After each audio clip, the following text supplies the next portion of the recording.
Okay, welcome back to the Investigative Journal on this October 14th, 2016 day on our calendar. I'm your host, Greg Anthony, and you're listening to FirstAmendmentRadio.com. You can listen to my show every evening from 6 p.m. to 7 p.m. That's Pacific time. Also, they play the show at 11 a.m. Pacific time.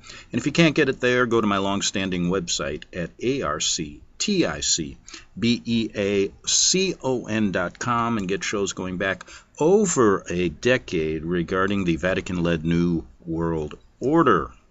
And this show's been called the alternative to the alternative media for good reason. Go to my website and find out why. Okay, today is Friday. Wow, end of the week. Got a lot to cover. Have a good weekend. See you later. No, just kidding. Lot to cover today. This is part 18 of what I call the greatest off-Broadway stage play ever produced in the history of mankind, the presidential elections 2016. I view this election like I view our selection, should I say, as I view most of them. This one is a little bit more entertaining than most, and the viewership is up. Yep, they're filling the seats for this movie, and it's moving along. We only got 26 days left. So if you want to get a front row seat, make sure you tune in to the final stages of their 2016 Off-Broadway Stage play that is going on as we speak. I look at it like a movie reviewer would review a holiday or a Hollywood movie. And there's others too. And today I'm going to get to a couple other people who have been looking at it primarily the same way. Quite interesting. Well, you know, there's a lot of movie reviewers out there. I was disappointed. I was walking today with my dogs in the morning. I just got disappointed about the American people. I'm watching the world blow up right in front of our faces, and we can go into the Ukraine, which there's heavy fighting going on there, which has not been reported here. It's going on right now in eastern Ukraine, reported by Israeli news, and other Eastern European countries. Then we have the powder keg in Yemen. Our military is now firing back missiles after we were fired upon. And today, Iran is sending warships towards our ships. So that's the payback we get for giving Iran, or should I say the commander of Iran, Obama. I consider him to be basically the commander of the Iranian Air Force and Navy. He gives them all this money, $150 billion, sets them on a track to nuclear weapons. And now they're coming back at us. So we give them money so they can fight and eventually kill our own Americans. Isn't that, now what kind of president is this? He should, you know, I said this the other day, if him and Clinton were in power in the 1800s, they would have been hung by now. Or they would have been told to leave the country. No, they probably would have been hung for being traitors. The world has really turned, and we're looking at a power from within. And I connect it all the way to Rome, and that's where it gets interesting. And so we will get to that in a minute, but it's Friday. I will get to the stage play in a minute. But I do have a few things I want to get off my desk. First, we got to talk about the Tony Alamo website, Free Tony Alamo. You can go there. You can click on there. Go to the petition that I created. We've got a lot of people signing up, and a lot of great comments there. A lot of Christians talking out, and a lot of people do understand that Christianity is being attacked all over the world, including here.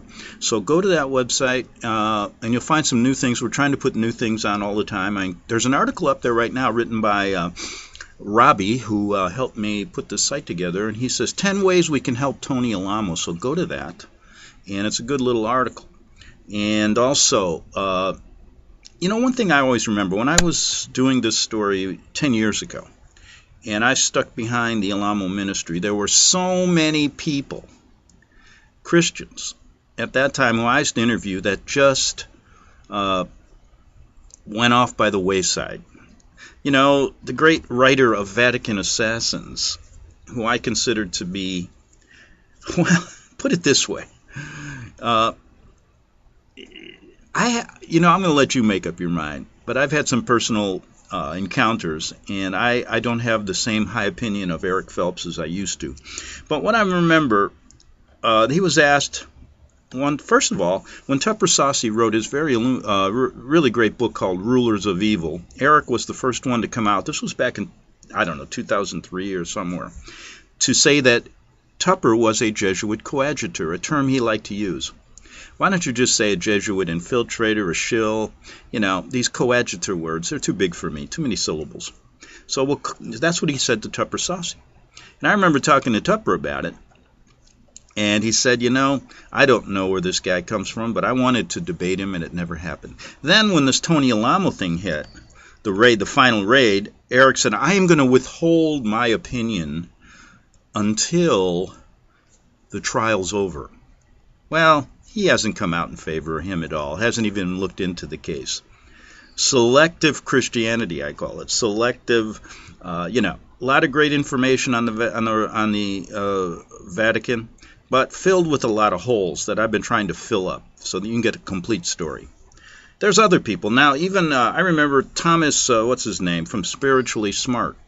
He had so many great information. In fact, Robbie, who helped me with the website, put a little thing on where he was telling the truth about Alberto Rivera. I remember Tom Richards. Yeah, I used to interview him. When the Tony Alamo thing hit, the behind-the-scenes story, I think, was that he was behind Tony in the beginning, then all of a sudden changed.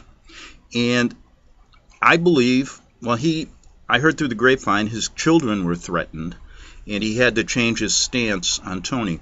Never did get really the truth on that, but here's another person that went off the deep end and wouldn't support him anymore. And there were a lot of Christians back then that did that. Now I'm seeing a lot come back. Not him or Phelps or any of these guys or Alex Jones probably.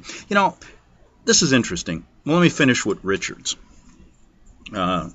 So we put a little, there was a link on Spiritually Smart about Alberto Rivera. I took it off this morning because I don't particularly like Thomas Richards and his change of position. Although I don't know the full story why he did it, whether he was threatened or whatever. But a lot of people have been threatened by these people over the years. I can go back to times when I was almost killed in 1982 in a terrorist bombing. Now, I don't know if they weren't going after me, but I happened to be there, and that was a pretty big threat on my life. They could have, I don't know. I was still at that point looking into some Vatican things behind the scenes, not writing publicly about it yet. I don't know. And then when I was in Texas, when I was I didn't know what RBN and Genesis and Alex Jones and all these people were about until I actually worked close to them. Was on their shows many times, had my own popular show on Republic Broadcasting Network and Genesis. And on Republic, it was one of the most popular shows, and I was kicked out of there for trying to discuss the Vatican almost on a daily basis because nobody was doing it. And when I refused to do that, there was an interim period of time where, one, I know that I was being gang stalked. Strange looking people coming to my door. I had trucks running. I lived in a country area out in Texas, outside of Round Rock. And then one day I went out and I came back and my dog was cut, 60 stitches, knife cut. Rushed her to the vet, saved her life. She's still with me today.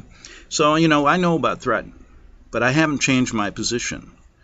And on the important stories. Now, throughout the course of being a journalist, what happens is you do a lot of stories that you come at them and you believe one thing, and then you have to see more information comes out, and then you find that perhaps you need to clarify things. And that's what I tried to do with Phelps. And when a point came when we were at a division between a very important point of history about the Jesuits and the Founding Fathers, and I believe that's why he claimed that Tupper was a Jesuit shill, because he told Eric tells a story that the Founding Fathers and the Jesuits didn't have that much to do with the country's founding, and all of Washington and all these people were Protestants on the side of truth and all that kind of stuff. And, there's a little bit different story behind the scenes of Freemasonry. Was George Washington baptized a Catholic when he died? Or, things like this. And a lot of facts have been kept from us. And when you see the Jesuit coercion in our history, I find it to be interesting that he would not want to debate this even more. Well, a lot of big words, but then all of a sudden he wants to create this white state in America, kind of, a typical Jesuit ploy to divide people. So I had my doubts. And let's leave it at that. You make up your own mind. But getting back to Tony, go to that website. Let's see if we can get him out. I said on my show there's, it was a miracle the Cubs are back, going to be in the World Series, hopefully, if they can beat the Dodgers now. And the next miracle is going to be Tony getting out.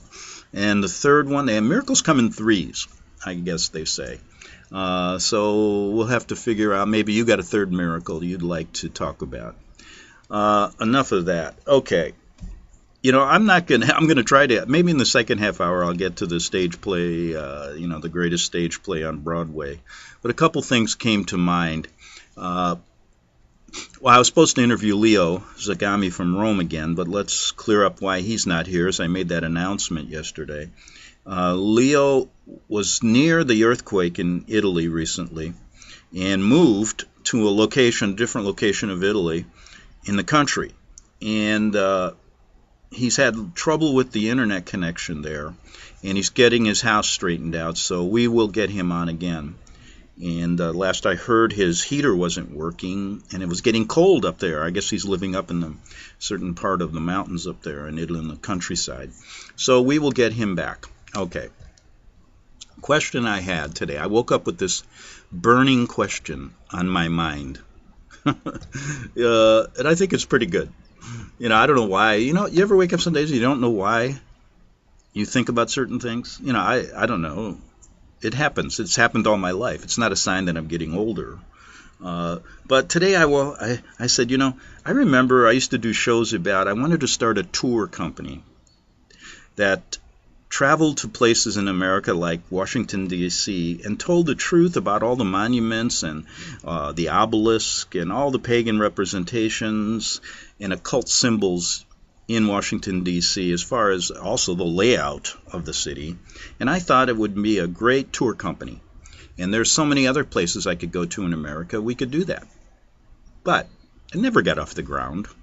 But I still think it'd be a great company. We all know that Washington, D.C.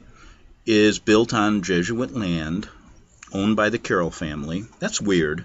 Why didn't they build it in Philadelphia? I mean, why Washington, D.C.? And, well, it's not even part of America, so there's a whole big story there. So then I started to think today, and I did this years ago and forgot about it, but we all call this building in Washington the White House. Now, why do you think it is called the White House? Well, there are two answers that come to mind.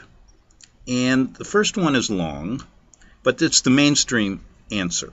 So let me read that, and let me give you another possibility, and let you make up your mind. Okay.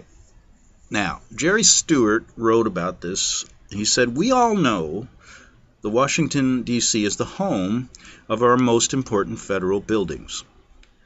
Well, I hate writers that this is the worst first paragraph. Why state something like that? Why don't you just get to the truth, the point?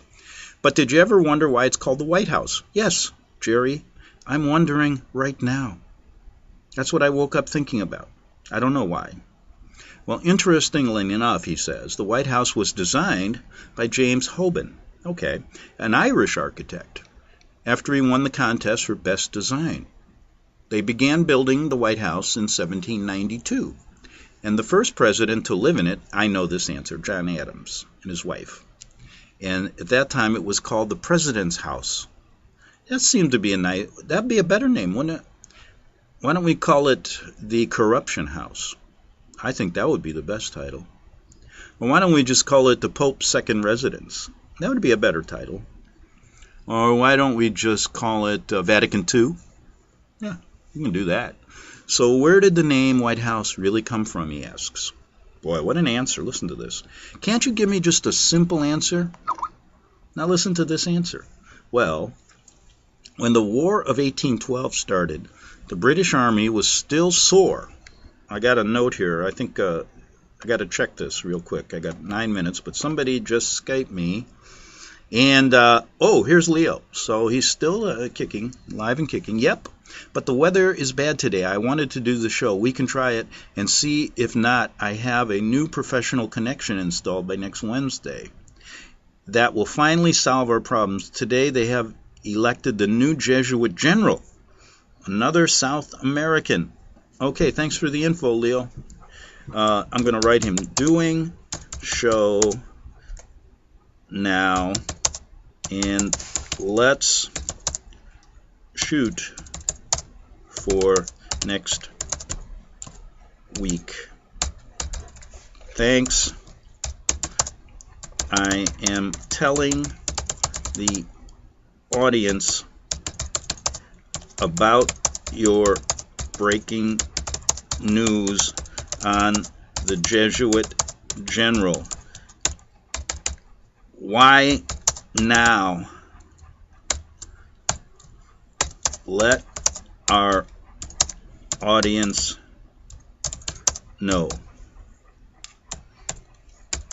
Spell no right, Greg. I spelled it no, N-O, K-N-O-W. Oh, here he's calling.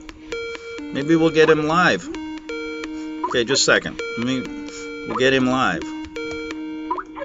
Well, listen, folks, we got a surprise. I got Leo on the line. Leo, we've been waiting for you. What's going on over there? You got bad weather? You're living in a location so far away from humanity now? What's going on? Yeah, a bit isolated, that's better, I think. In any way, today I am surprising you with the name of the elected. We're losing him. I finally have this name. It's called Padre. Are you losing me? Yeah, go.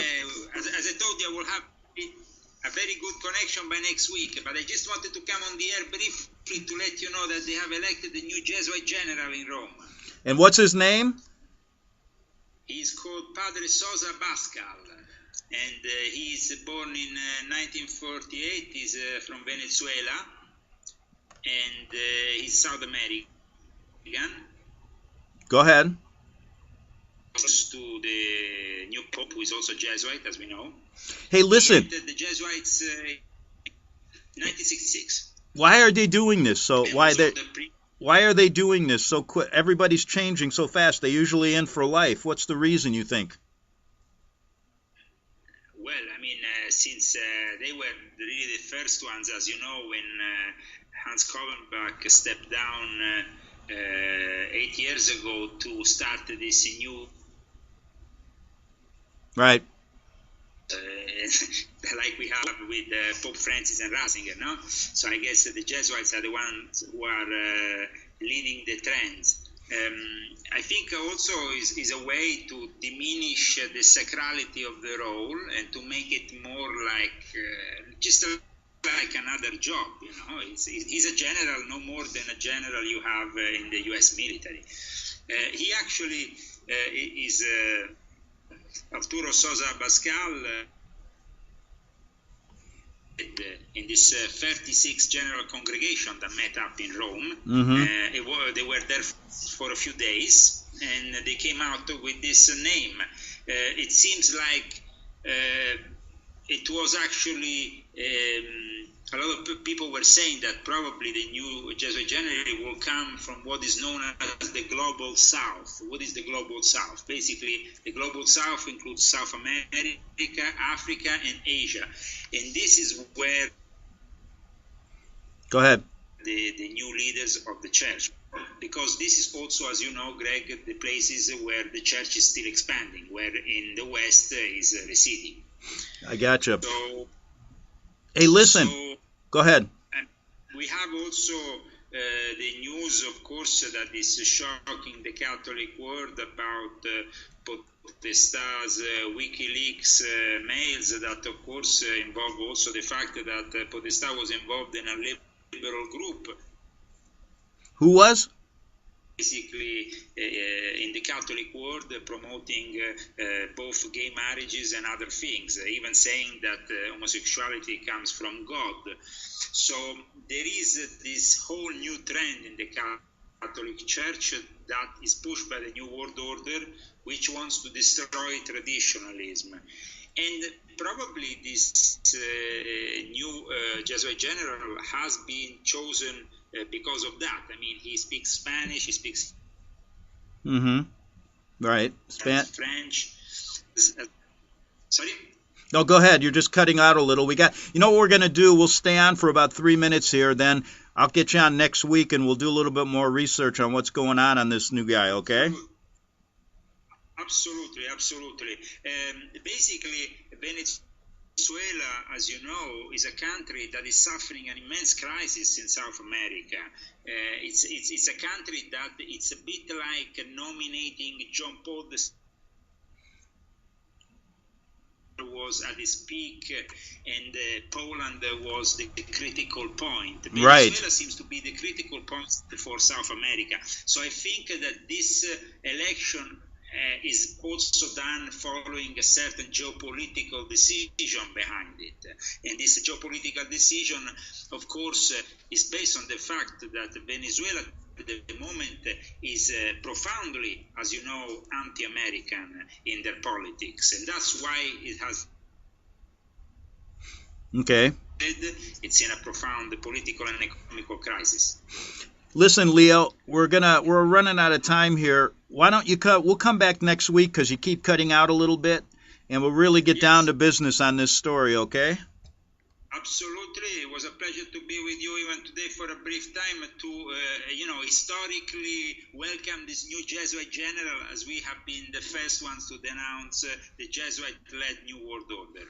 Very good. Well said, and I'll talk to you next week. Let me know when the internet's working, okay? All right, Leo's gone. He's got that problem. He keeps cutting out. Like I tested it. Every 1 minute, the Skype will go out, and you miss a part of the words of his sentence. So it gets a little annoying, and we'll get him back next week. But thanks for that information, Leo. A new Jesuit general from Venezuela. And since, like he said, since we were one of the first to denounce the Jesuits here years ago, and our stories went, and it was funny, when I first started interviewing him and doing other things, my stories were always being listened to overseas, a lot more than here. And that was one of my concerns about the depth of what Americans really consider important. And we have to thank the Jesuits who control our educational system for keeping us in the blind.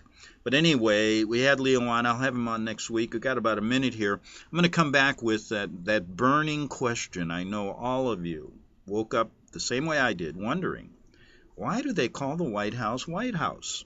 There's so many better names, more appropriate.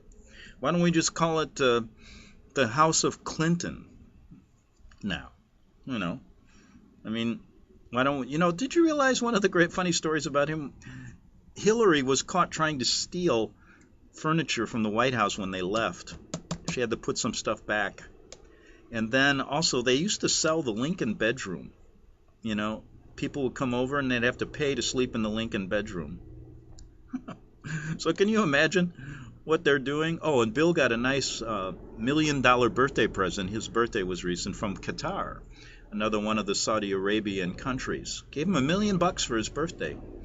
Wow. They must really like him. Okay, we'll be back and figure out why the White House is called white. Since the beginning of time, kings have sought it, nations have fought for it. It has been traded, it has been borrowed, it has been purchased, it has been stolen. There's a reason for it. To secure the blessings of liberty to ourselves and to our posterity. Invest with the security of gold and silver. Call Discount Gold and Silver Trading at 1-800-375-4188 or visit discountgoldandsilvertrading.net. Listen to Financial Survival with your host Melody Cedarstrom right here on FirstAmendmentRadio.com at 4 p.m. Eastern or 1 p.m. Pacific Time. Visit discountgoldandsilvertrading.net. or call Discount Gold and Silver Trading at 1-800-375-4188. Toll free, 1-800-375-4188. Visit crosstheborder.org, CROSS, crosstheborder.org, to get your print, EPUB, or PDF version of the book, The Rapture Will Be Canceled. That's crosstheborder.org. I know you all want answers, and believe me, so do I, and I'll do my best to get them. Despite Nicolas Cage's promise to do his best to get left behind rapture answers for us, don't hold your breath. Not everyone believes Left Behind is true prophecy. Some may even regard as conspiratorial the mainstream re-release of the Left Behind movie with actor Nicolas Cage portraying the main character as an attempt to further reinforce in the minds of all this perception of false prophecy in order to condition the masses for the play about to begin. If you want true Bible prophecy answers, get the book, The Rapture Will Be Canceled. The author exposes the Latin rapture origin, the 7-year tribulation deception, true Bible revelation of Daniel's 70 weeks, the abomination of desolation, the restrainer, America in the Revelation, the image of the beast and the mark of the beast, and the truth about God's chosen people, and so much more about Bible prophecy. This book will shatter the Left Behind paradigm of future events. Get the book, The Rapture Will Be Canceled. Visit crosstheborder.org, CROSS, crosstheborder.org, to get your print, EPUB, or PDF version of the book, The Rapture Will Be Canceled. That's crosstheborder.org.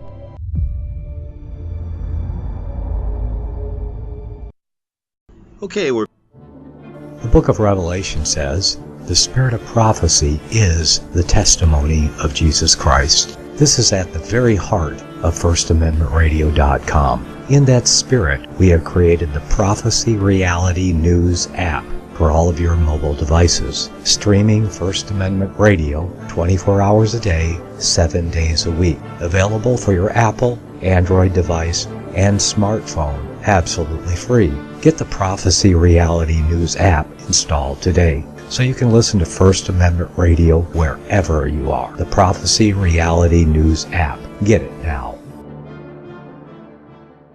back for the second half hour of the investigative journal, and that burning question is still out there. Why is the White House white? Why was it named that? With all the problems we have in the world, why did I wake up and think about that? Perhaps maybe to forget about all the other problems. And let's just address that a minute. And I guess this could be considered part of this Off Broadway Stage play. I'm a movie reviewer. There's a lot of tentacles, a lot of things to talk about. So anyway, what is the, I woke up and maybe that's why I'm talking about this. And one, I will finish, and there's two really important things for you to think about in this.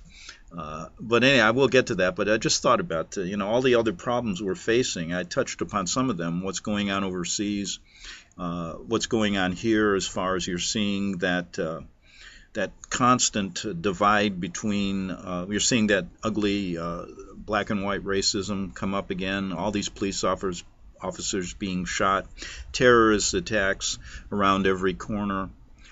We don't feel safe. I don't care what anybody says. And all these people out there, that give me this, Sandy Hook and, we're false flags, nobody died, all that kind of stuff. I still don't feel safe because you don't know what these lunatics are going to do. And I think that's the right word to use. So where does it all come from? The Jesuit liberal theology is interesting.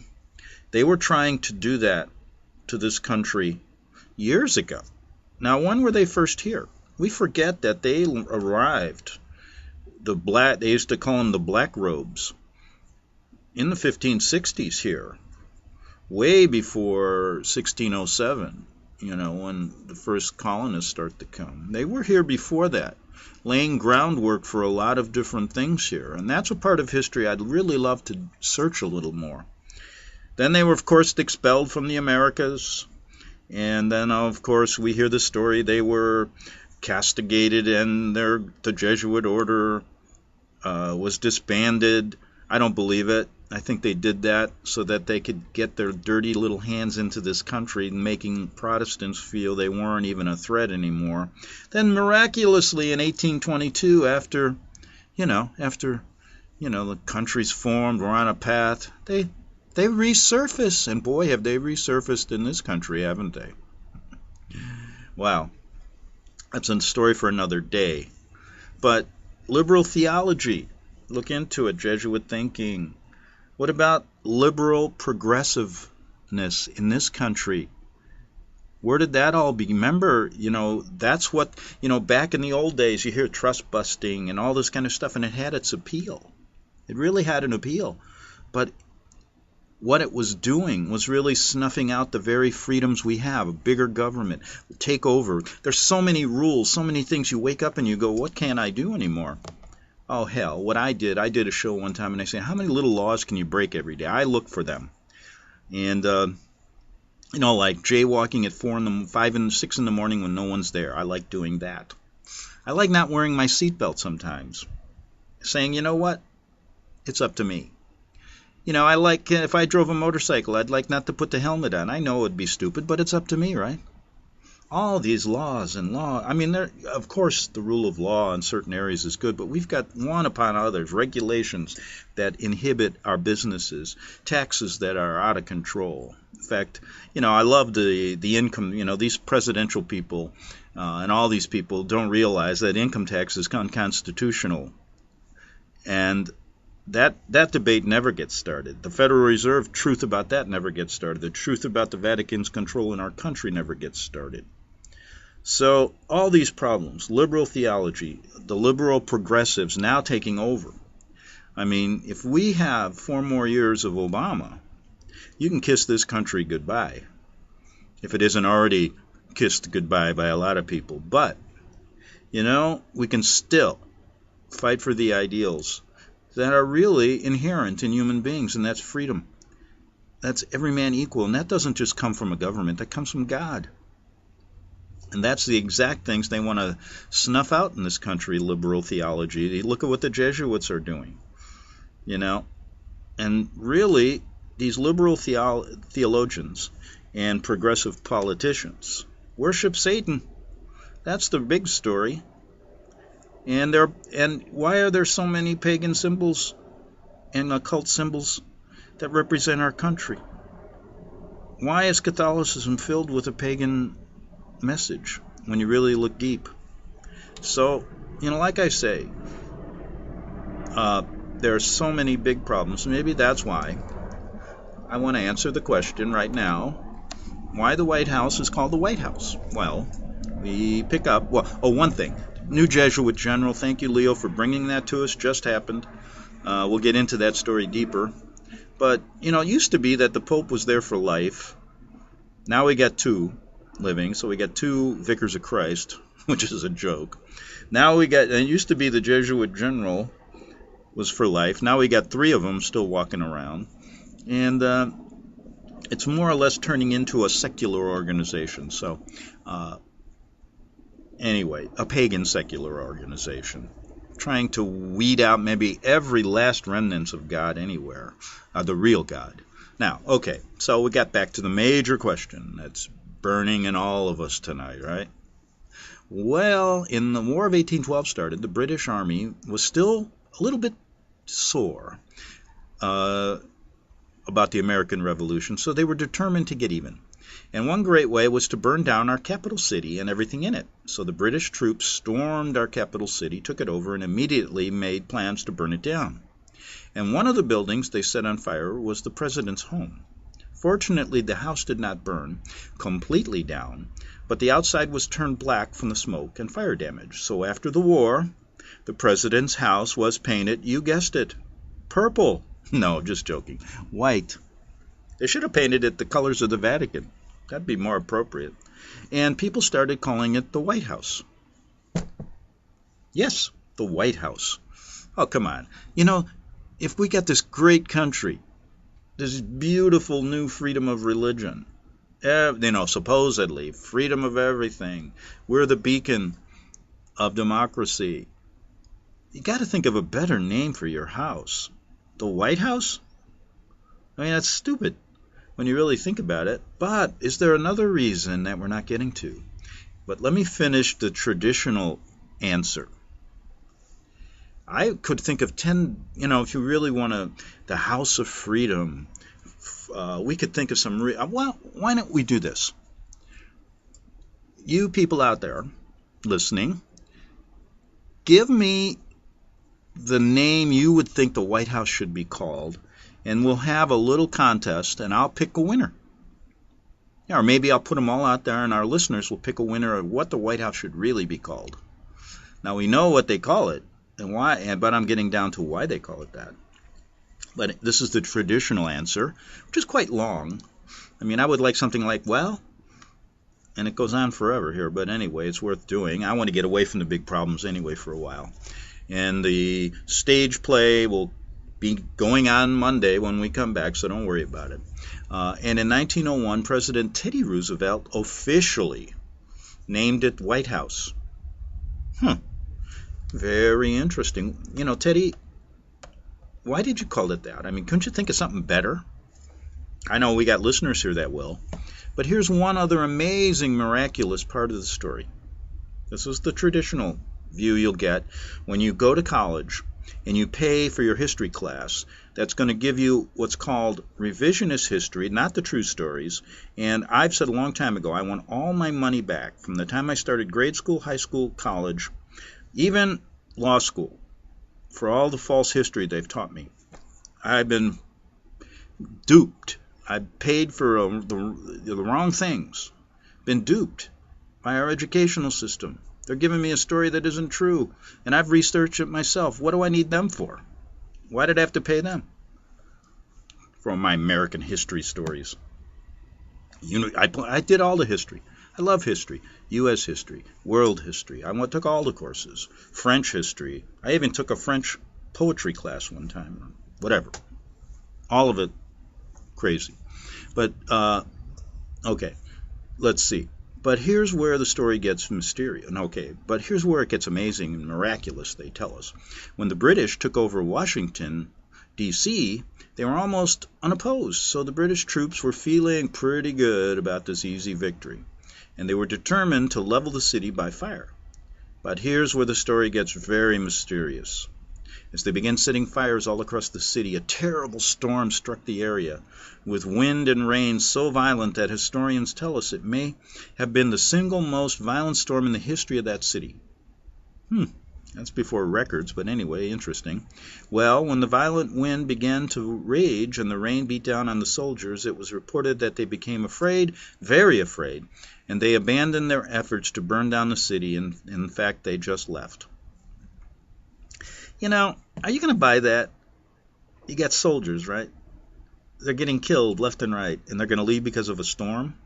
They were ordered by some reason, We've talked about Lorenzo Ricci and the Jesuits and how they orchestrated the Revolutionary War, which is always forgotten, by the way, by our great historians and scholars in this country.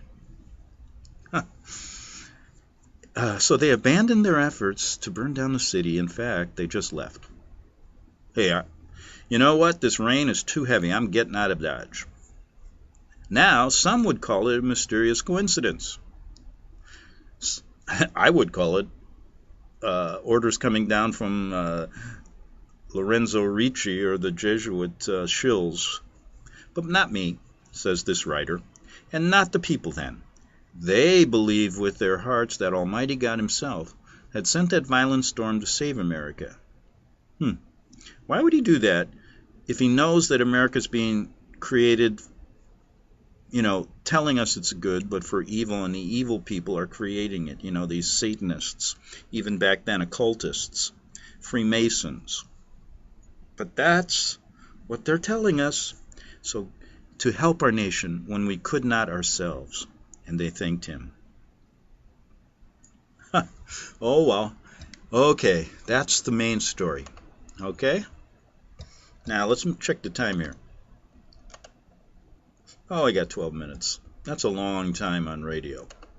But anyway, there's another answer, and it could be quite simple, but let me give you a backdrop. Colonial England, there's a great irony in a lot of things. The Protestant groups fled England in pursuit of religious toleration and religious liberty brought with them. They came with an utter hatred for Rome and the Vatican because of what they were doing to suppress Protestantism, right?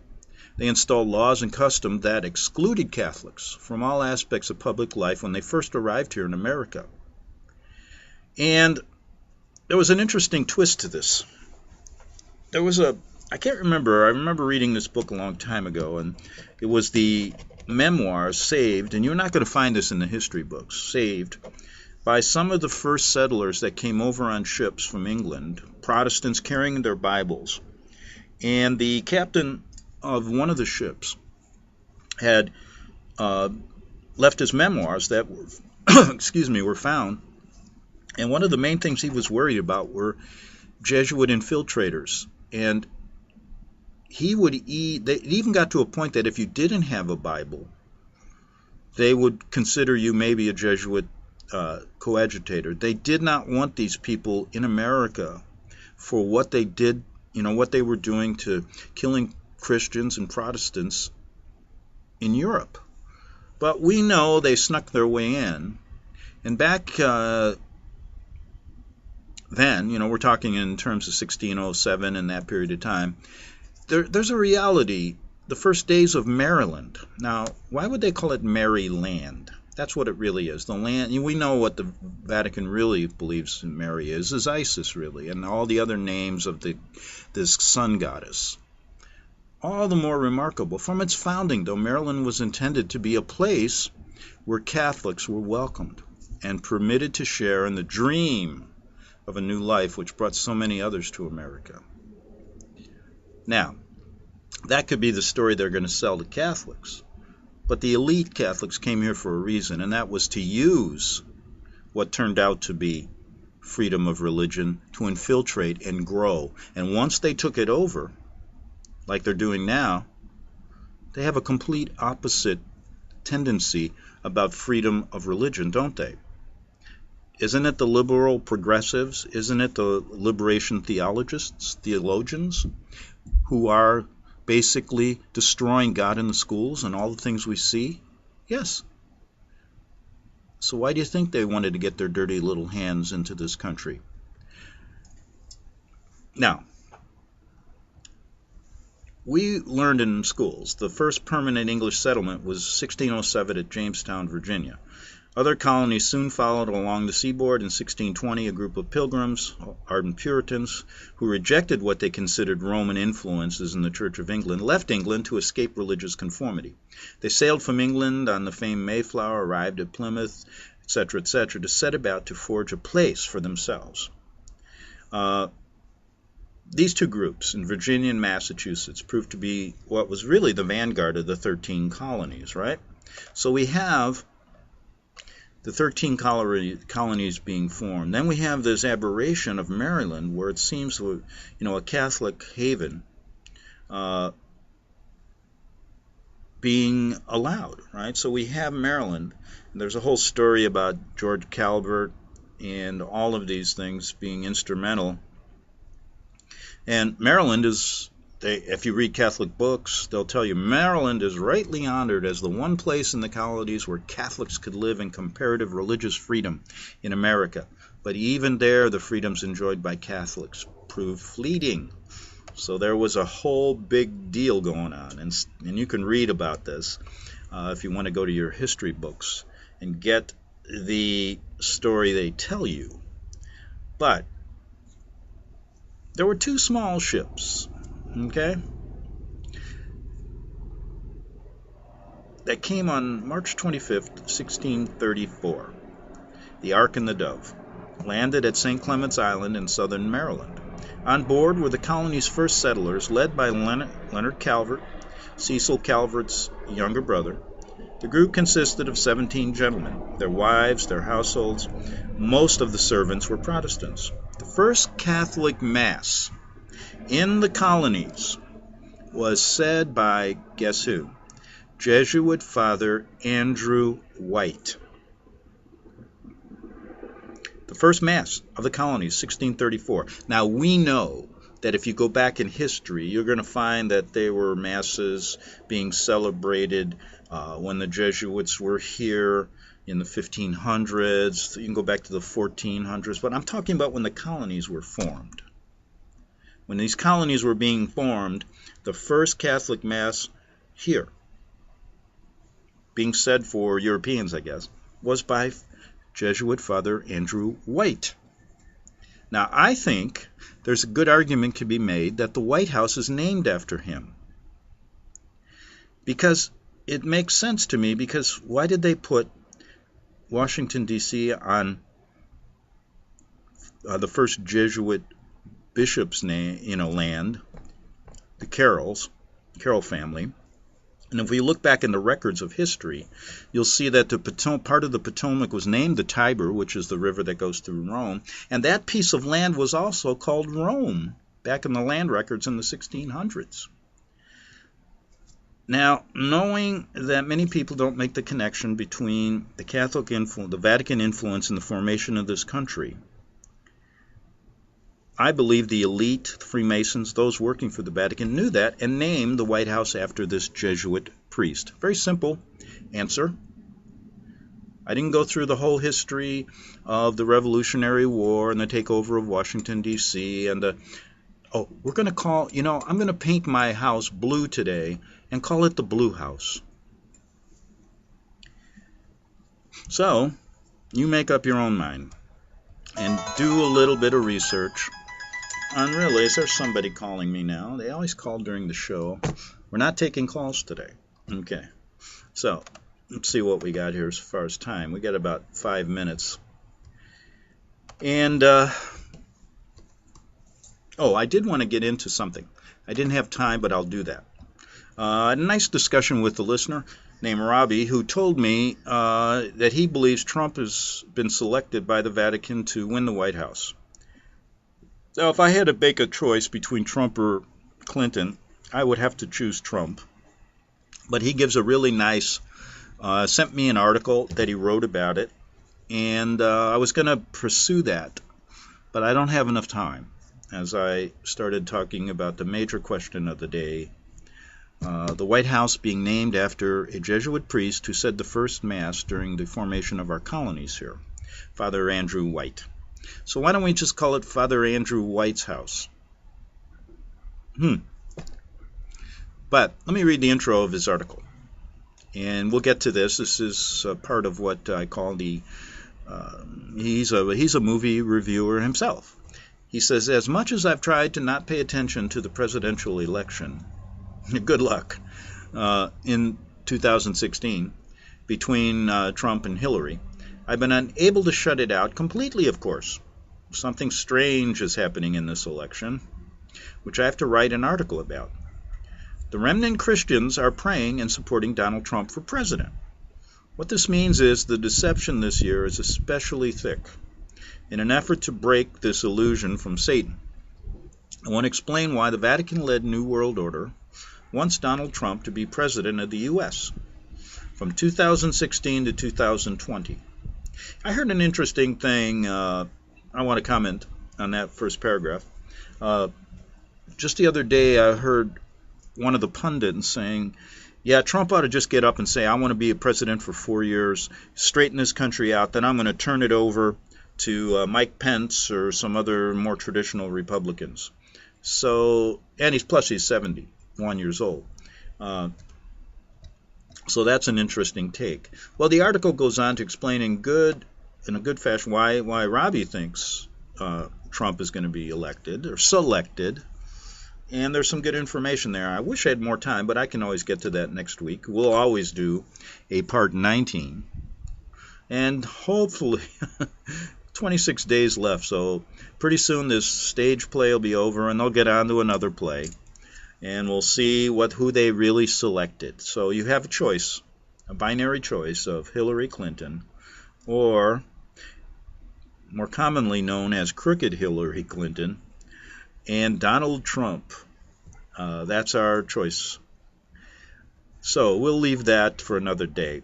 With 2 minutes to go, I wanted to mention, though, do all you can to try to sign that petition. Go there. All you people out there that support freedom of religion, really, I think we ought to, there's one thing about the Jesuits that you have to look at closely, is start looking at where all these people in government have been trained, and start looking at two names in history. And because of, really the battle now, we all know the mainstream media is gone, but it's this social media. We have a different way of getting information out, and I find that the best information comes from just the average Joe, not from the big internet frauds like Alex Jones and Jeff Rentz and John Stattmiller and those people who are controlled and paid by the Vatican, but from average people who start a small website, who start a small YouTube channel. And usually the ones that get blocked are the ones that are probably telling the most truth. And did you also know that Trump did a advertisement on Hillary Clinton's failing health? And you've seen her almost stumble and fall and cough herself to death on that stage and pass out, blah, blah, blah, pneumonia, lied about it. And he did an ad, and YouTube blocked it. Wow. Are they trying to protect Hillary? We'll deal with that another day. Thanks for listening. Have a good weekend. See you Monday on the Investigative Journal.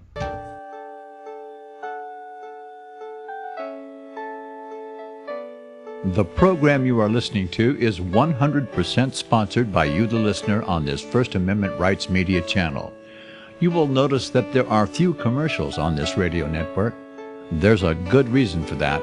Corporate advertising dollars come with strings that limit program content.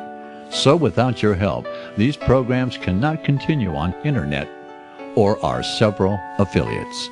If you benefit by the educational law programs, we ask you to give. If you are admonished or nurtured by the Bible and ministry programs, we ask you to give. If some voice a cause that you are passionate about, we ask you to give.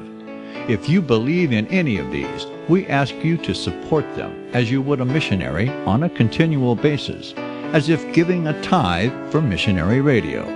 These programs are not commercially viable and must be supported by those faithful to the cause of truth.